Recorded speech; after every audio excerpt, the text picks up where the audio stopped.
Helms. Hey, how you doing? Oh, I'm doing well. Here we are, riffing while black. It's been a couple of weeks. We had to take a little bit of a break, but we are back strong as ever, ready to do our thing. When before we got on, when I was, I knew what your response was going to be. I said, it's getting cold down here in Texas, and your response was, I don't want to hear it. I don't want to hear any of it. I don't have empathy. I don't want to hear it. We were talking about my friend from California saying it's cold here, and I was like, "And what do you mean by cold?" And he's like, "4 degrees." Don't want to hear it. Don't want to hear it. Our listeners know I'm in Chicagoland, and we never cancel classes. And many places, I just right before we started, my university, which never cancels classes, is canceling classes because tomorrow it's going to be in the negative numbers, and I think my children will be home remote learning. So don't be talking to me about how it's cold in Texas. Don't want to hear it. No, well, my response to her -20 was, well, it's +20 here. go somewhere. Go somewhere. Go. all of that, all of that. But I'm so sorry it's so cold down there. But it looks like a lot of folks are. A matter of fact, they're here in Austin, where I am. People are, going to the grocery store, doing all the extra stuff because we had the snowpocalypse when everything shut Yeah. down here in Now Austin. I do have empathy for that. Okay, I do have empathy for that. Yes. Yeah. I mean, yeah, it was a bit rough, and no one was prepared. And Texas Yeah. is on its own grid, so there's all Yeah. that too. So I'm expecting. My hope is that it won't be as that bad, or even we're close to it, but we'll see. But we have a nice little list of things to talk about today. Our sexual health topic is going to be about how pregnant women are objectified. I thought that was going to be a good conversation. Uh-huh. And then we had the games people play in relationships. Mhm. I could Oh, do yes. a whole class on that. Uh-huh. Oh, yes. And then we have, we're going to show a brief video about setting expectations for 2026. I know it's the latter part of January, but Yeah. I found a video that I thought might be useful for us in our conversation. And then talking about some discrimination of women in healthcare, particularly around breastfeeding. Thought that would be a Mhm. good conversation. And then lastly, we have our sad eye. Per usual, it seems a theme here. Trump in Greenland, Trump in whatever, Trump in immigration. So we'll focus on that as well. But to get us started, I wanted to pull out one of our Djembe cards. Uh, Okay. FYI, I had my first pitch about the Djembe earlier this week. Well, And congratulations. yeah, it was fun. It was 60 seconds pitch. It was, I was sweating bullets initially and How did stuff. it go? Oh, it went well. I got positive Wait, feedback. did you sing the jingle? Down by the It is a pretty good deal, I have You to say. didn't sing it? You didn't sing it? Okay. I didn't Well, sing you it. know Thank what? you. I think you should have sung it. Put it on the table. Put it on the table. So, cool. And So if you let's. guys don't know what I'm talking about, if you are on social media, I'm a big TikTok fan. Anytime your deck comes up, there's the jingle that comes with it. So make sure Yes, you check it out. please do. Well, thank you for that. So let's Oh, see. Let's do this one. And I know here we go. We've gone through some of these, but it's good to return to it. These days, being engaged means blank. mm. These days, being engaged, particularly with all that's going on, means blank. You I want me to go think first? You want to go first? I think I'll go first, if you don't Okay. mind. I Please. think being engaged, so I work at a university. I'm a professor full time and see clients part time. And I haven't been on campus. I've been working from home, and now we're back in classes. And I got to see some of my work colleagues yesterday.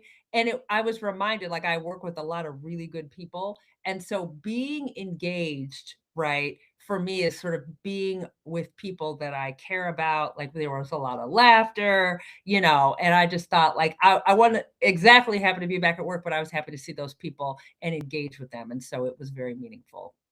Yeah, I like that. I like that. Yeah. For me being engaged. I actually wrote a blog yesterday and I kind of finished it this morning was talking about faith because I think I grew up with a version of faith that said it was supposed to be all powerful with no doubt and kind of almost complete. And anything short of that was an indication of maybe your lack of faith and your lack of Mhm. belief in God. And I know I've come to this conclusion that faith is not, looks nothing like that. It's something that comes and goes. It's sometimes kind of angry. Sometimes it's kind of very faithful and full, and sometimes it Mhm. feels very fragile and all the things. And so, what's been really nice is kind of returning to my, I think, a deeper understanding of what faith means. And so, I guess staying engaged means sometimes I'm fully present. Mhm. I'm here. I'm ready to go. And then there's other times I'm just I might be feeling like I'm barely getting by, and I'm trying to be present, but maybe I'm struggling at, it, or maybe I'm not present at all, because I'm Sure. over here distracted. But I guess my version of engagement is if I'm not engaged for some reason, returning and coming back, and if Yeah. I am engaged, really being as present as I can in that moment. Because I think in the end, I think what the challenge is that sense of loneliness when you're particularly when you're dealing with difficult challenges, whether Sure. it's political stuff, financial challenges, relationship issues. How do you stay as present in the moment as possible? And even if Sure. you can't, you fail that, Yeah. how do Yeah. you return to that? So Yeah. that's how I'm staying engaged. Yeah. And It's been sometimes you need to grace. disengage to re-engage. Amen to that. Amen to that. Well, cool. Well, thank you for that. I thought that was great. So I thought it might be good for us to start off with the 2026 kind of setting Okay. expectations because I think Okay. that will be good for our conversation. So let me find it. Here you go. I'm gonna share my page here Okay. first. Share my screen,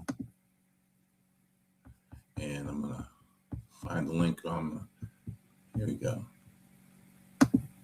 It's technology. I'm not as Well, you got that sophisticated name. as young folks. And young folks from back of the day. Here we go. Screen, Instagram. There we go. Cool. Okay.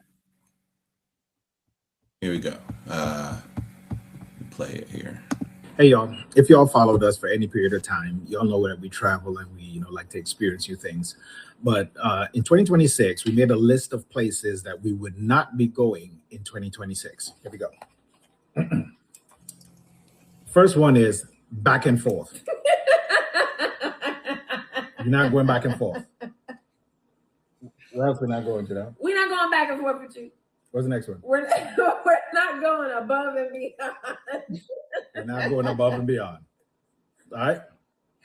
You're getting minimal effort. In 2026. The next one, the extra mile. Mm-mm. We ain't going the extra mile. You get a block. Yep. That's it. We're not going out of my way. We are not going out of our way. We are not. And the last one, at the last one, where we not going? We're not doing too much. We're not doing too much. I don't know about you, Dr. Helm, but those resonate with me in so many different ways. What was your favorite one? I don't know because it was just funny. It was really funny because and I don't follow them. I don't even know who they are, but the way it's set up is like, okay, we're going to talk about some travel stuff, and maybe it speaks to the collective exhaustion of I don't want to speak for African Americans, but the collective exhaustion that at least in part many people in our country feel about all the things going on, and it's self-protective, so in a humorous way. So I found it funny. Oh, I We're thought not it was going back and forth, and we're not going above and beyond, and don't ask me to go the extra mile. It's just kind of funny. I thought it was beautiful because I don't follow them either, but they seem to be more travel oriented folks. Yeah. And the one that resonated with me the most was we're not going back and forth. I've Right. I've experienced that personally in my own life, but there's so many things, and there's a few people in my life who I'm just like, I ain't going back and forth with you. I don't know what we doing here. We're not doing this. I'm not doing this anymore with you. And I think people are tired. They're tired. And what's funny is that this like, the entitlement. I think sometimes people feel like they're like, like you're supposed to do too much. You're supposed to go out of your way. You're supposed to go the extra mile. Yeah. And you know what? Yeah, I want you to go back and forth with me. I'm like, no, I'm not doing any of that. Yeah. And so it was, I don't know, it made me chuckle. I thought it would be a nice thing for us to do for ourselves, you and You me. know, so when you encounter somebody who is maybe they're bitter or whatever, and they want to have a fight, right? Like they want to engage you in a fight, really consider not meeting that need of theirs, Hmm. right? Like, you know, if we're playing catch and I throw the ball at you and you look at the ball and let it fall off you, you're not playing with me. And so kind of we're not going to go back and forth means I'm not going to engage you on that level. And Right. I think when you have limited energy given the weather and everything going on in the world and kind of collective worry, anxiety, and exhaustion, not like sometimes you don't have it. It's okay Right. not to have it. I don't have it to go the extra mile and I don't have it in me to go back and forth with you and I need to be self-protective. I think sometimes we go through that and that's okay. And that is totally okay. And I think we make those choices all the time, where we it's important to prioritize ourselves, our own sand, as Denzel said in that movie, our righteous minds, Yeah. because dealing with you, it's time for you to move on. And if you can't, I'm gonna move on. Mhm. So cool. Well, hey, I thought that was a little humorous, but also good for conversation.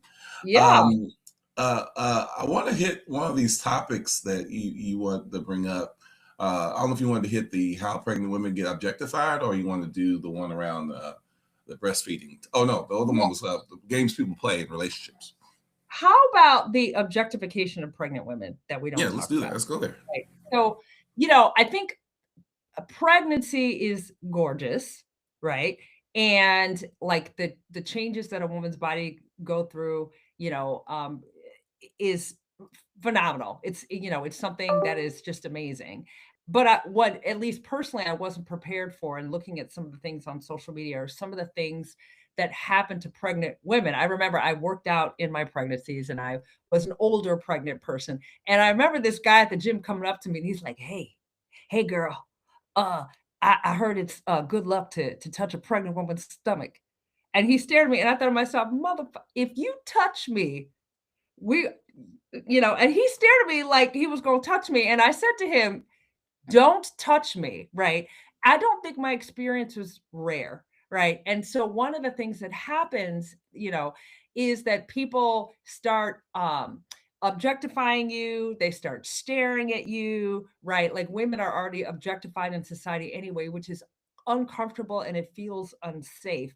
And then when you're pregnant, people often feel like they have some stuff to say to you Mhm. about your body, and we don't talk about it enough. We talk about the sexualization of non-pregnant people, right? But we don't often talk about how hard it is to be pregnant, to field questions that are uncomfortable, although you don't owe anybody an explanation for anything, and some of the crazy lore and myths people have to say about being pregnant, the unsolicited advice, and just how uncomfortable it can be to be stared at and strange people trying to come up to you, touching you.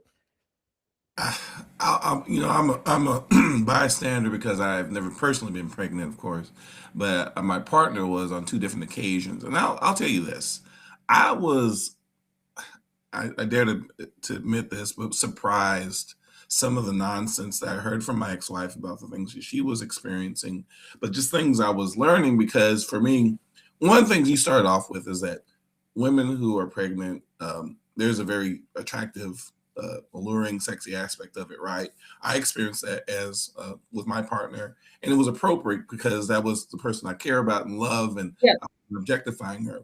But there's a whole nother world out there that you're talking about that I think I was a little clueless to. Yeah, the fetishization of that crap. Yeah, Yep. yes, and like you said, objectification and minimizing and just kind of putting women and doing the inappropriate behavior you're talking about that becomes sexualized. It's Yes. and I'll be honest, like I said before, totally oblivious to it at some point in my life, but now Yeah. the older I become and more I hear from people, I'm just like, oh my God, this is Yeah. so insane. And Yeah. and it's All not the talked while about. Yeah, it's not talked about that. And, there are legal protections for pregnant women on the job because things can get so bad, right? It is a huge medical phenomenon, like being pregnant and having children. Pregnant people have to deal with a lot. And I think we don't talk about it. But the whole sexualization of pregnant women and strange people trying to put their hands on you, right, and asking you inappropriate questions can be very damaging. And it's just not fun to be gawked at. It's just not fun to No. be gawked. Well, what you remind me of is that just, I mean, you're already feeling some, I don't want to speak for women in general, but what I remember hearing in my relationship is a certain level of vulnerability and feeling Mhm. unsafe already because Yeah, your body's changing, your emotions are changing or fluctuating or however you want to describe it. And then you have this incident happen. And of course, me, my testosterone levels out the wazoo. So I'm like, going overboard with being overly protective. But part of me yeah, wondered if that's kind of an evolutionary thing because of the very thing we're talking about, which is people being objectified, people feeling in danger because of people's behavior.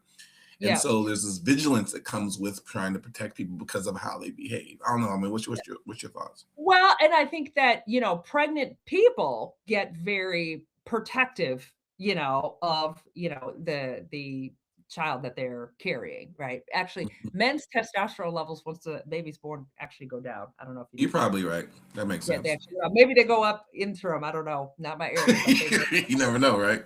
Yeah, but it does lead you to feeling very, sometimes self-conscious and unsafe. Um, and a lot of times this contributes to, it can contribute to very traumatizing experience. I thought to myself, does this man really he really thinks he should come up? He just waited. I heard it's real good luck to touch it. And he just waited and waited and waited. And I was like, and I thought to myself, am I gonna have to start screaming? It was just so bizarre. And I know that other women have gone through, let me to keep saying pregnant people, right? I know that Hmm. other pregnant people have had similar experiences. And again, I brought it up as a topic because we always have a sexual health topic and people don't talk about the impact of those things enough. Right.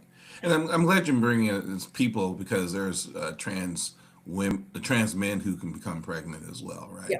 Yeah. And Yeah. I imagine it's a struggle that they're experiencing in their own way as well. So that kind of acknowledging that, I just I don't know. I'm listening, and I'm really glad we brought it up as a topic, but I think the lens I'm bringing to is that sense of um, I remember having a real deep sense of care for my ex-wife and Yeah. wanting to be very, respectful of how she's feeling, her body's changing. But then I think the other part of it is kind of like not really knowing what that experience is like for her. And so I Yeah. think what I did a lot of, back to our topic last week around the bird theory, was just listening. I Yeah. think important for our partners of people who are pregnant, is to listen about what their experiences are, not just the things that we all kind of talk about, which is the positive aspects, the gender reveal parties and all that kind of stuff, but it's the hard parts. The thing, Yeah. because there's a lot of because I guess what I'm thinking about is the shame that comes with it. You know, Yeah, is that- there shame? And some of this even translates into what happens through birth. Like I have a lot of clients who've had deep birth trauma, doctors who wouldn't listen, which we've talked about on our show before, traumatic birth experiences that forever stay with them. And then if they have subsequent children, really damage the process of having more children because you're anxious and you're worried and you're stressed all the time, right? Like it is pregnancy in itself. And then you have a whole group of people who struggle with fertility issues or aren't able to become pregnant. And that's a trauma in itself, if that's what you want. Right. And so, and then of course, like there's this on TikTok, right? There's Nurse John, look up Nurse John, who is Filipino, and he does all of these kind of skits on being a nurse and talking about, when you have, for example, a straight couple, and the man who is like, oh, I'm exhausted, or my head hurts while she's laboring away, and so uh, really kind of digging deep into what it means to be pregnant in society, what it means for pregnant people's bodies, what it means for Mhm. the total experience, right? And the psychological and emotional things that happen to people through that whole process that you're forever changed by. To this day, every time I see a pregnant woman, a pregnant person, I'm like, you go. Been there, done that. So glad not to be doing that. Because it's just it can be a beautiful thing, but it can be a very difficult thing too. Yeah, well, unfortunately, our society, there's aspects of our society that doesn't support pregnant people to to live a life where they don't feel that they're under objectification or Yep. not under threat. They are not kind of having their head on a swivel constantly because there's someone who's saying or doing something that's problematic, and so that. But I mean, I imagine in a world where that doesn't happen, it's kind of hard because again, the more I learn, and now here I am. I have to think about my daughter, and thankfully she, she hasn't decided. I don't want to put the cart before the horse. She hasn't said nothing about no babies. Yeah, yeah, Let's yeah. pause for that. She has not said anything about no babies. Okay. But if she does, I think about as being a potential grandfather. The worries I would have around that. So, Yeah. but those, they're worries. There I'm sorry. are, and and I will say, like a pregnant body is a super interesting body. There are all these changes that are happening. I remember, my daughter being really little would, we'd be walking through the store and she'd see pregnant people and she'd be like, "How'd the baby get in there?" And I'm like, "Girl, you only 3. Um, let's have this conversation a little bit later, right? How'd the baby get in there?" And kind of touching a pregnant woman's abdomen, right? It is fascinating. It Right, is right. fascinating. But one, don't just walk up to people you know and start touching people. 2, ask somebody who you know, not even a stranger. Ask somebody that you know if that person is comfortable with that. Don't just be running up to people, touching them and talking about them and staring at them. Come on, I think we could do better. Well, and I think what I hear you doing, and I appreciate it, is acknowledging the curiosity, whether it's a kid Yeah, and an adult. I see a pregnant person, and I think, man, I'm real happy for you. Congratulations. And I right. say, That's what woo, you said when I was pregnant with my daughter. We were talking on the phone the day before I went into labor, and you were like, "Okay, now, don't be surprised. You're gonna be wanting to think that the I, baby's I, beautiful. The baby comes out looking like an alien. That's normal. It doesn't last long." That's what you I, said. Everybody, that's yes, what you said. I was yes. pregnant with my daughter, my first. I was driving. We were having a conversation on the phone, and you're like, "Don't be surprised." And I was grateful for the conversation, right? She was a little alien, like it didn't last long. She's, gorgeous, but yeah. So that's what you think. That's not what you're just saying But that. that was the thought I shared. There was a thought before that. Oh, this is really great. This is so special. But your baby might have an alien head. That's all. I didn't say it all. Sometimes I don't share all my thoughts, which is probably a good thing. Forewarning, alien child. Well, I'm glad we're talking about this because I think it's an incredibly important one, and it's at a certain stage. I think justifiably people feel more vulnerable. So I think I'm glad you. I'm glad. Thank you for making sure we talked about that today. Um, we did expectations. Do you want to go to the games that people play, or do you want to go to the healthcare issues? Well, you know what? Like, since we're on a continuum, right? You shared a video about an African American woman talking about, I don't know, are you playing the video or are we just talking No, about it? no, no. We can just talk about it. Okay. Talking about how, giving birth, I think the doctor said, "Hey, by the way, we think, your breast milk had drugs in it." Am I Yeah, she correct on that? said something kind of Yeah. drug, marijuana or something. I forget. Yeah, and she's like, "No, I don't do marijuana. I haven't been around anyone." And so she felt like kind of what happens to some Black pregnant women, right? She felt the stigma that sometimes comes with that, and it turned out her breast milk, and they did not want to give, at least according to her breast milk to her baby that was born, and her baby was born premature, and she was aggrieved about it, and she later found out that they wanted to test a formula, and this is again according to her, on her baby, because there's a stereotype that a lot of Black women don't breastfeed, right? And I will say I was a Black woman who did not breastfeed, and I was shamed for it, right? So Mm, I'm a professor. I do have taught child psychology before. I know all of the benefits, but because I had my daughter very late in life, right? I wanted to see if I could get pregnant again, to have the other two. Not that I knew I was going to have twins, but okay. And if you're breastfeeding, it's kind of nature's birth control, right? And I had a female pediatrician try to shame me for not breastfeeding. She said, are you breastfeeding? And I said, I am not. And then she ran into this lecture about why I should and what was wrong with me. And I was like, girl, I know what the research said. Get out of here. And the next day I had a male pediatrician. He said, are you breastfeeding? And I said, no. He said, would you like a recommendation for formula? I said, yes.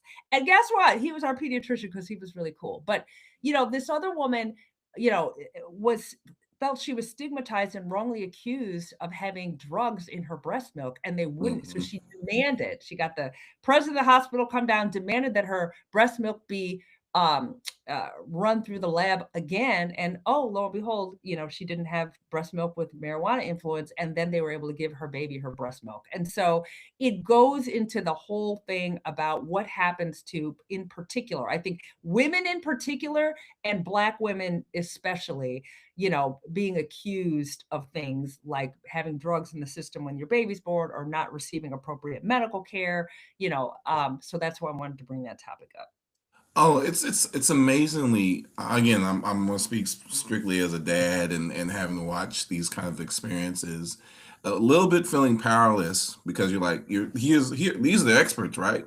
Yet if you're informed like you and I on many of these things, you push back heavy, right? Yeah, And thankfully this woman in this video pushed back because she's like, look, I don't use drugs. I don't know what you're right, talking about. But clearly I'm dealing with someone who's making some prejudgments or some racist kind of commentary about what I do or don't do. And then find yeah, out later on the real agenda, which makes you think about Tuskegee, is yeah, really to test out this new formula to see if right. it actually works. Um, She wanted her child to have her breast milk, which is her right. And it's yes, crazy, right? Like if the story is accurate, it is crazy that they were like, nope, there's marijuana in your breast milk, which is a Department of Children and Family Services issue, right? It's a child protective. Like, so if indeed she was doing marijuana, like theoretically, depending on if you're in a state where it's legal or not, like they could take her child away. Like that's right, insane because you right. want to test out some formula. Huh?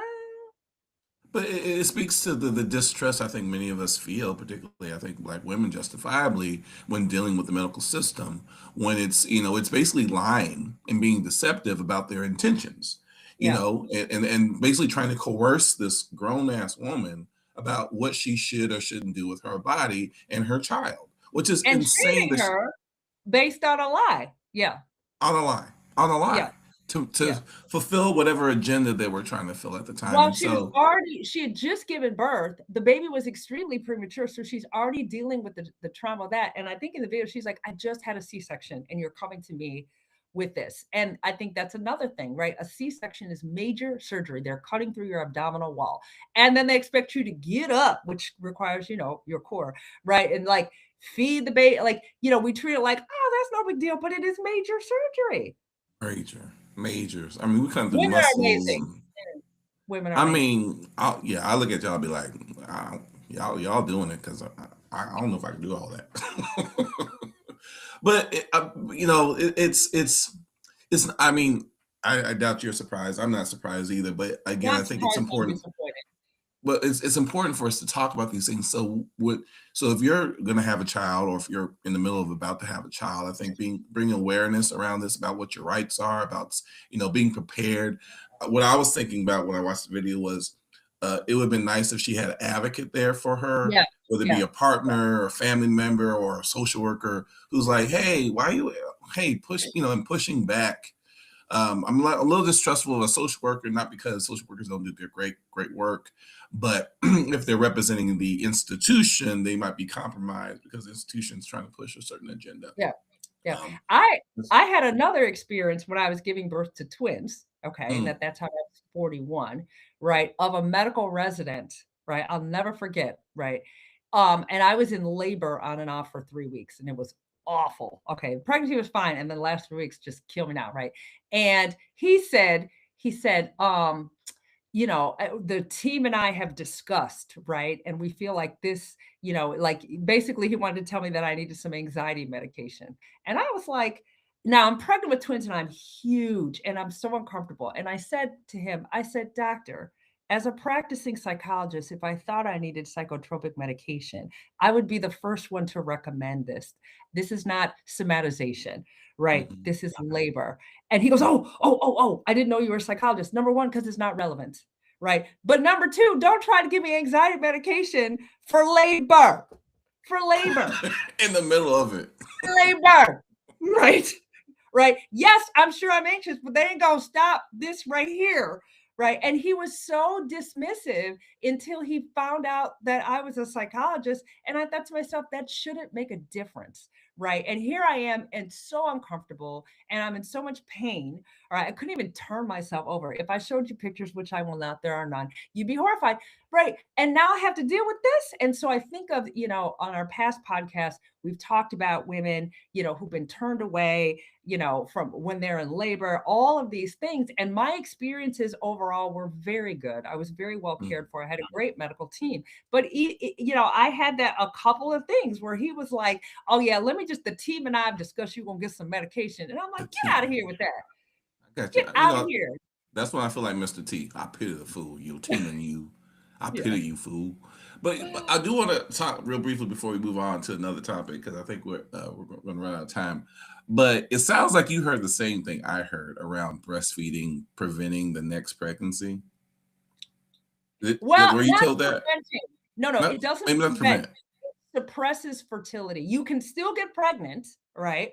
But you can still get pregnant, but it's kind of nature's birth control, especially early on breastfeeding, that it does suppress ovulation. At least that's my understanding.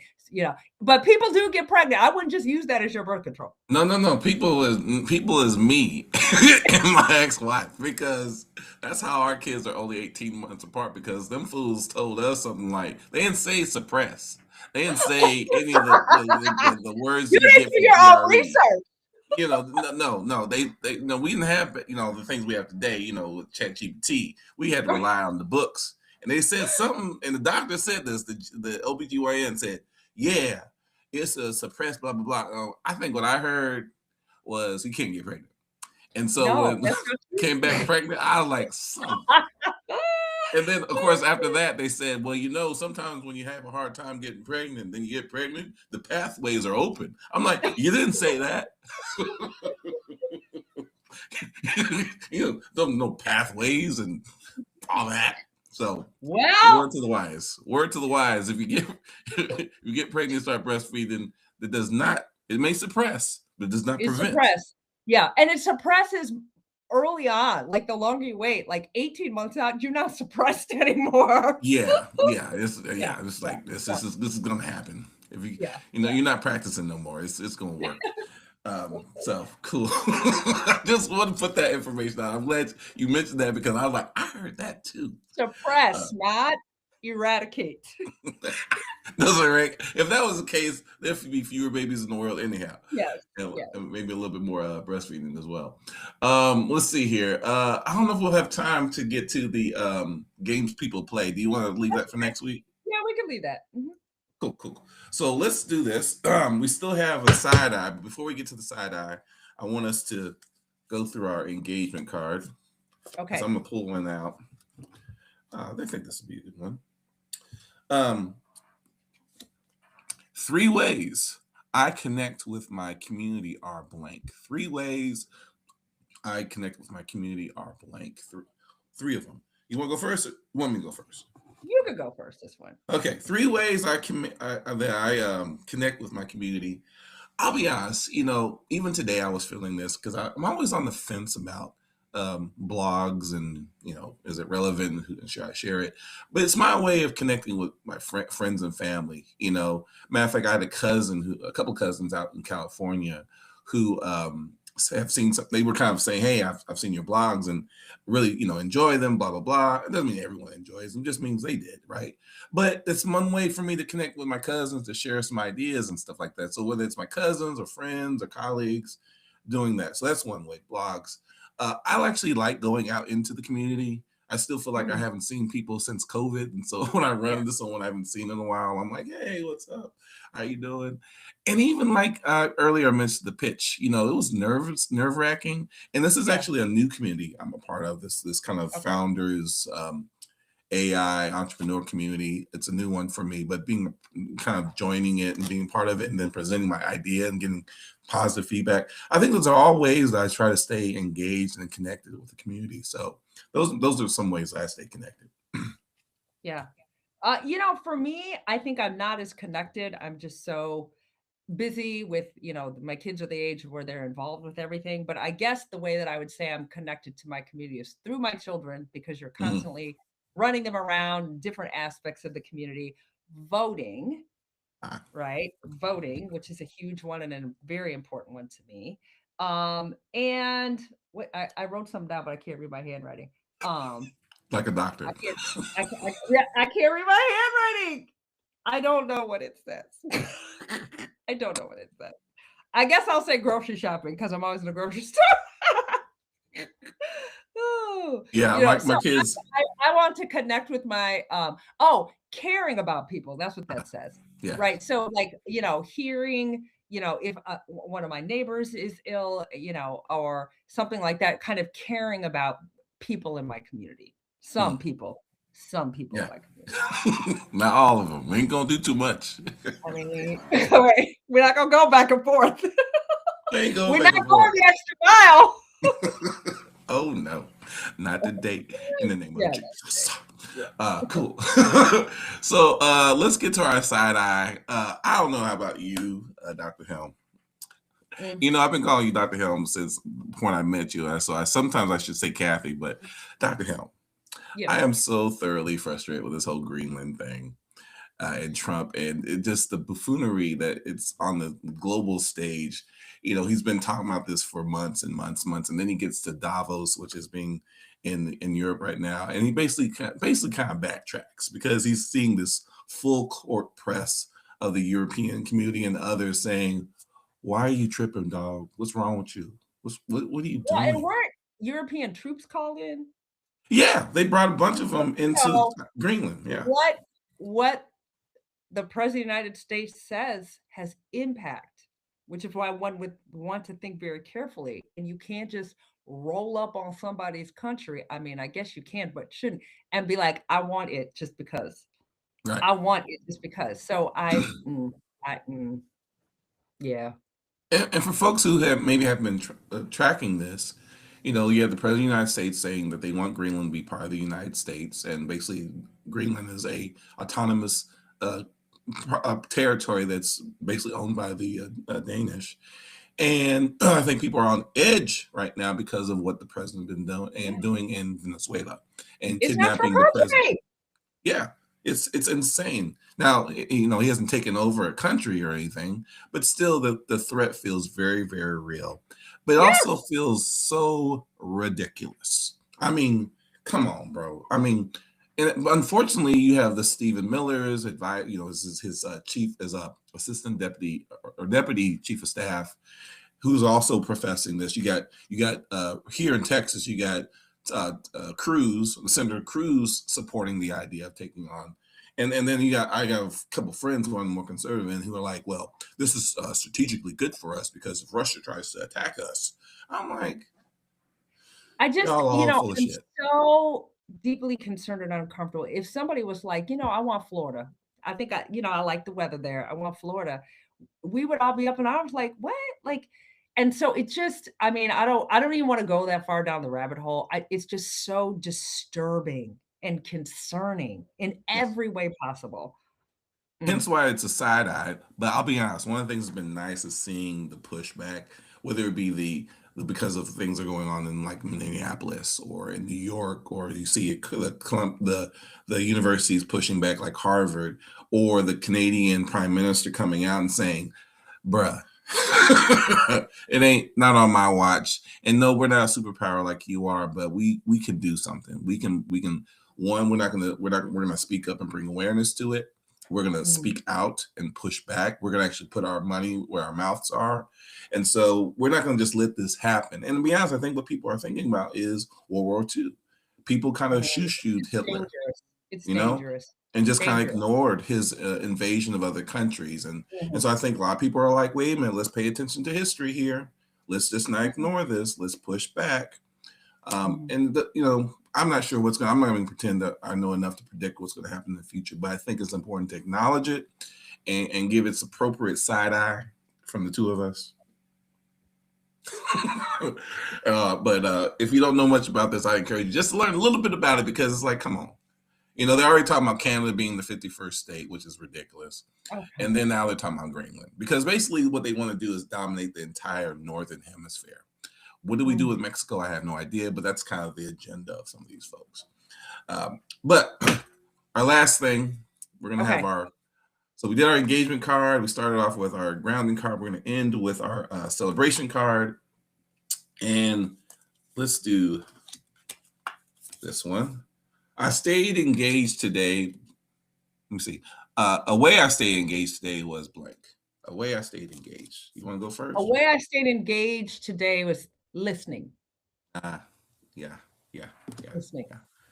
Yeah, I really listen. And I'm always, I listen, but I think I have to anticipate feeling really good about the conversations that we have here, things that are important to us. And so I think there's this anticipation of like, man, I think we're going to be talking about some things that are important to not just us, but the people out there in the community. So yeah, that's the way I stay. I just kind of anticipate the positiveness. So, well, hey, Dr. Helm, it's always good to see you. And it's good to see you too. In cold Texas, cold. It is so it's so chilly. It's like, I don't know. It's gonna be in the 30s. It's gonna be below zero. That is cold for Texas, but not Chicago. 30s, you're like, this is doable. This is doable. Chicago cold is the kind of cold that just literally cold goes through your body. I don't care what you wear. You know what? It is, but Wisconsin and Michigan got it worse. So see, and I had a woman I was dating who was from Alberta, Canada. I was like, nah, bruh. Bruh. Yeah. Ain't gonna work out. Yeah. All right, Dr. Helm, you be well, stay warm, stay safe, enjoy your day off with your kid. Oh, I know, right? They'll be here remote learning tomorrow. We'll all be together. Yay! We're learning together. Yeah. All right, then. I'll see you later, all right?